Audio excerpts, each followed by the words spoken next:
प्रिय दर्शकों नमस्कार, आपका स्वागत है हमारे YouTube चैनल पर। आज की इस वीडियो में मैं आपको संध्या वंदन और सूर्य देव को जो जल अर्पित किया जाता है इसके विषय में कुछ महत्वपूर्ण जानकारी देने का प्रयास करूंगा। बिना संध्या वंदन के, बिना सूर्य देव को जल अर्पित किए किसी भी धार्मिक कर्म में प्रवृत्त होने की आज्ञा शास्त्र नहीं देता है। अर्थात कोई भी पाठ पूजा यज्ञ जप तप हवन करें उससे पहले उसके मूल में संध्या वंदन और सूर्य देव को जल अर्पित करना होता ही है। बिना इसके कोई भी धार्मिक कार्य की पूर्ति नहीं मानी जाती है, ऐसा शास्त्र में स्पष्ट उल्लेख आता है। संध्या वंदन प्रातःकालीन, मध्याह्नकालीन और सायकालीन तीनों समय किया जाता है। और जो संध्या वंदन के अंग है उसमें आपका पवित्रीकरण, आचमन, अगमर्शन, शिखा वंदन, तिलक धारण, प्राणायाम और गायत्री जप, ये सब गायत्री जप ये सब संध्या वंदन के अंग होते हैं। इनकी पूर्ति में समय लगता है आधा घंटा, 35 मिनट, 40 मिनट। लेकिन इस वीडियो में मैं आपको सूक्ष्म संध्या का भी विधान बताऊंगा जो आप आसानी से कर सकते हैं।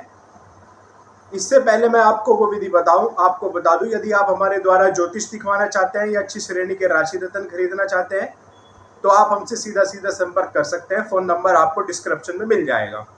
विषय में आगे बढ़ते हैं और बात करते हैं कि सूक्ष्म संध्या की विधि क्या है। तो आप प्रातःकालीन स्नान के बाद सूर्य देव को जल अर्पित करें 3 बारी में, यानी कि 3 अंजलि जल अर्पित करें, या फिर ये कह दें कि 3 बारी में आप जल अर्पित करें गायत्री मंत्र बोलकर। अर्थात आप गायत्री मंत्र बोल के जल चढ़ाएं, रुक जाएं, फिर दोबारा गायत्री मंत्र पढ़ें और जल चढ़ाएं, और फिर ऐसे ही तृतीय बारी भी करें।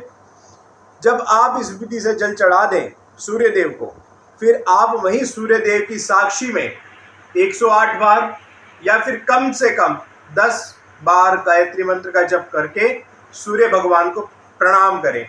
इससे आपकी सूक्ष्म संध्या मानी जाएगी, क्योंकि संध्या के अभाव में कोई भी धार्मिक कर्म सफल नहीं होता है और न ही वो योग्यता आती है जीव के पास कि वो धार्मिक कार्य में प्रवृत्त हो सके। इसलिए यदि आप इतना भी करते हैं जो विधि मैंने आपको बताई है तो आप संध्या वंदन के कर्म से वंचित नहीं रहेंगे, अपितु आप संध्या करने वाले साधक माने जाएंगे। धन्यवाद।